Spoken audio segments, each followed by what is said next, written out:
Terima kasih. Assalamualaikum warahmatullahi wabarakatuh. Selamat pagi, salam sejahtera untuk kita semuanya.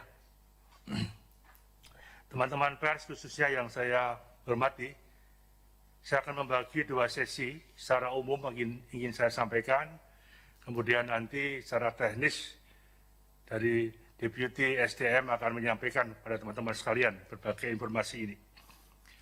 Yang pertama, bahwa komposisi ASN di negara kita saat ini berjumlah 4.169.118 dengan rincian ASN struktural itu 456.372, 11%, teknis 257.800.000 dan kesehatan 329.138.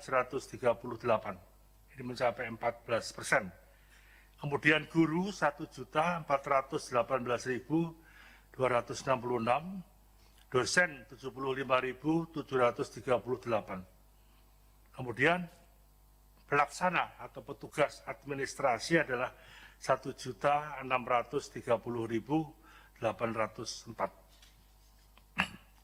Pemerintah telah melaksanakan implementasi kebijakan sistem merit melalui strategi manajemen human capital ASN dalam Grand Design Pembangunan ASN 2020-2024. Kemudian strategi ASN ini meliputi perencanaan ASN, perekrutmen pegawai ASN, pengembangan kompetensi ASN, dan penilaian kinerja dan penghargaan,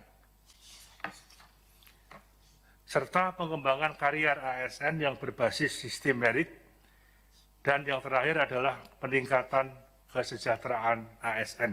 Ya. Berkaitan dengan mekanisme pengadaan ASN, pemerintah daerah telah menyampaikan usulan kebutuhan ASN dengan mempertimbangkan analisis jabatan dan analisis beban kerja. Kemudian Kementerian Pan-RB menetapkan kebutuhan ASN nasional dengan mempertimbangkan masukan dari Menteri Keuangan dan Kepala BKN. Pengumuman seleksi pelaksanaan seleksi administrasi, pelaksanaan seleksi kompetensi dasar dan seleksi kompetensi bidang itu dilakukan oleh BKN. Panitia Seleksi Nasional Panselnas menetapkan hasil akhir seleksi. Kemudian penetapan nomor induk kepegawaian oleh BKN dan pengangkatan pegawai. Ini tahapan-tahapan yang ingin kita sampaikan. Kemudian ada 48 instansi yang terdiri dari 48 pemerintah kabupaten kota sudah mengusulkan kebutuhan ASN-nya, namun dokumen pengusulan kebutuhan ASN ini belum lengkap sehingga perlu untuk melengkapi dokumen tersebut. Saya harapkan teman-teman dari Pemda untuk segera mengusulkan ini. Kemudian sebanyak 48 instansi yang terdiri dari 48 pemerintah kabupaten kota juga mengusulkan kebutuhan ASN. Dan sebanyak 27 instansi dari 23 KL, 4 pemerintah daerah, kota memang tidak mengusulkan kebutuhan ASN di tahun 2021. Teman-teman sekalian, total kebutuhan ASN tahun 2021 sebanyak 1.275.384 dengan instansi pemerintah pusat sebanyak 83.669 dan instansi pemerintah daerah sebanyak 1.191.718. Ini termasuk guru P3K sebanyak 2.616, P3K non-guru, dan CPNS sebanyak 119.094. Ini beberapa tahapan-tahapannya. Kemudian total kebutuhan ASN 2021 yang tadi kami sampaikan sebanyak 1.275.384 formasi. Nanti Pak Teguh akan sedikit menjelaskan dengan detail mengenai alokasi penetapan kebutuhan tahun 2021 pada pemerintah pusat yang menyangkut dosen, dokter, peralatan komputer, penyuluh, dan sebagainya, Berikutnya, jabatan dengan alokasi penetapan kebutuhan terbanyak tahun 2021 bagi pemerintah kabupaten kota adalah jabatan guru. Guru kelas, guru panja sorkes, guru BK, guru TIK, dan guru seni budaya. Kemudian jabatan tenaga kesehatan meliputi perawat, bidan, dokter, apoteker, peranata laboratorium kesehatan. Kemudian jabatan teknis meliputi penyuluh pertanian, auditor, pengelola pengadaan, barang dan jasa, dan pengelola keuangan, verifikator keuangan. Secara prinsip arahan Bapak Presiden memang lebih banyak kita fokuskan menerima pegawai yang bisa langsung terjun ke lapangan dan mengurangi penerimaan pegawai administrasi yang hanya duduk di belakang meja. Ini saya kira sudah kita koordinasikan dengan beberapa lembaga instansi seperti Kementerian Pertanian, seperti BKKBN, dan lain-lain sebagainya. Kemudian penetapan sekolah kedinasan tahun 2021 itu meliputi Politeknik Keuangan Negara, Institut Pemerintahan Dalam Negeri, Sekolah Tinggi Intelijen Negara, Politeknik Cyber dan Sandi Negara, Politeknik Statistika, Poltekip dan Poltekim, ada sebanyak 600 formasi, 20 sekolah kedinasan Kementerian Perhubungan, Sekolah Tinggi Meteorologi, Klimatologi, dan Geofisika. Kemudian seleksi sekolah kedinasan dilakukan pada tanggal 9 April tahun 2021 hingga tanggal 30 April tahun 2021. Pendaftaran dilakukan melalui sistem seleksi calon ASN yang dilaksanakan oleh BKN.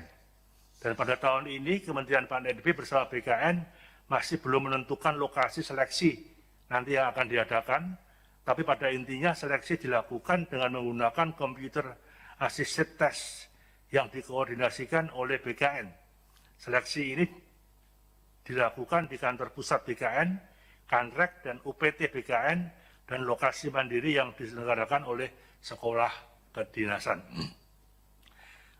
Teman-teman sekalian, saya kira secara teknis nanti akan dijelaskan dokumen apa yang akan dipersiapkan, hal-hal apa yang harus dipersiapkan oleh instansi penyelenggara, seleksi sekolah kedinasan, dan lain-lain sebagainya.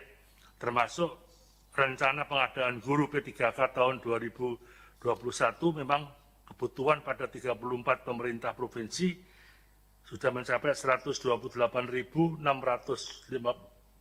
formasi, kebutuhan pada 504 pemerintah kabupaten kota sebanyak 418.370 formasi. Kemudian rencana pelaksanaan seleksi P3K guru nanti Pak Teguh akan menjelaskan. Kemudian secara prinsip bahwa pendaftaran seleksi guru P3K tahun 2021 dilakukan melalui sistem seleksi calon ASN yang dilaksanakan oleh BKN. Kemudian seleksi dilakukan dengan sistem CAT dan dilaksanakan melalui UNBK Kemendiknas, di mana lokasi pelaksanaan seleksi ini masih belum dapat ditentukan karena panitia seleksi masih harus mempertimbangkan jumlah dan sebarannya. Kemudian seluruh kegiatan seleksi guru P3K diselenggarakan dengan tetap memperhatikan protokol kesehatan. Ini prinsip berpedoman pada keputusan Menteri Kesehatan nomor HK0107/Menkes/2020 tentang protokol kesehatan bagi masyarakat di tempat dan fasilitas umum dalam rangka pencegahan dan pengendalian coronavirus disease yang ada. Kemudian beberapa teknis nanti dokumen akan disampaikan oleh Pak Teguh, tapi pada hal yang menjadi sifat ketentuan umum untuk seleksi CPNS, setiap WNI dapat melamar menjadi CPNS dengan batas usia paling rendah 18 tahun dan paling tinggi 35 tahun pada saat mendaftar. Jabatan CPNS dapat dilamar dengan batas usia paling tinggi 40 tahun saat pelamaran, meliputi dokter gigi dengan kualifikasi pendidikan, dokter spesialis dan dokter gigi spesialis.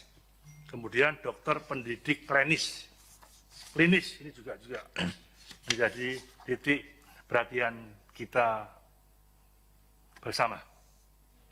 Kemudian beberapa aturan teknis nanti Pak Teguh akan menyampaikan bagaimana pelamar tidak boleh diberhentikan, kemudian pelamar tidak berkedudukan sebagai CPNS, pelamar memiliki pendidikan sesuai dengan persyaratan jabatan, dan lain-lain sebagainya, termasuk ketentuan umum seleksi P3K non-guru tahun 2021 nanti Pak Deputi SDM akan menjelaskan secara rinci untuk diketahui oleh teman-teman sekalian.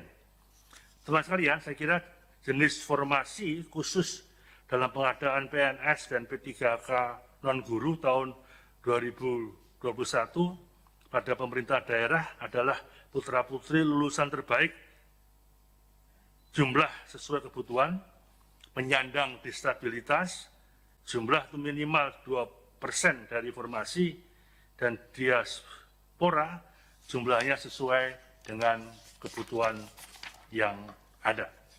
Kemudian jenis formasi dan pengadaan PNS maupun P3K non-guru tahun 2021 khusus untuk disabilitas juga sudah kita atur dengan baik sesuai kebutuhan dan sudah kita bicarakan dengan detail dengan BKN dan kementerian lembaga terkait. Teman-teman sekalian, saya kira berbagai jenis-jenis formasi nanti akan dijelaskan oleh Pak Sigit secara umum, dan data detailnya mungkin akan bisa kita share lewat WA dan bisa diikuti oleh dari WA Group Kemenpan RB. Dan tahun ini Pan RB bersama BKN masih belum menentukan lokasi seleksi yang diadakan, tetapi pada intinya seleksi itu dilaksanakan di kantor pusat BKN, kantor regional BKN, dan unit pelaksana teknis UPT BKN, dan tempat-tempat tes tambahan baik itu yang dibiayai BKN maupun dibiayai mandiri oleh beberapa instansi terkait. Saya kira demikian secara umum yang ingin kami sampaikan. Nanti secara detail saya persilakan langsung saja pada Pak Teguh untuk menambahkan hal-hal yang tadi belum saya sampaikan. Terima kasih atas perhatian teman-teman media yang pada pagi hari ini bisa ada waktu untuk bisa mengikuti konferensi pers Kemenpan RB. Sekian, terima kasih. Wassalamualaikum warahmatullahi wabarakatuh.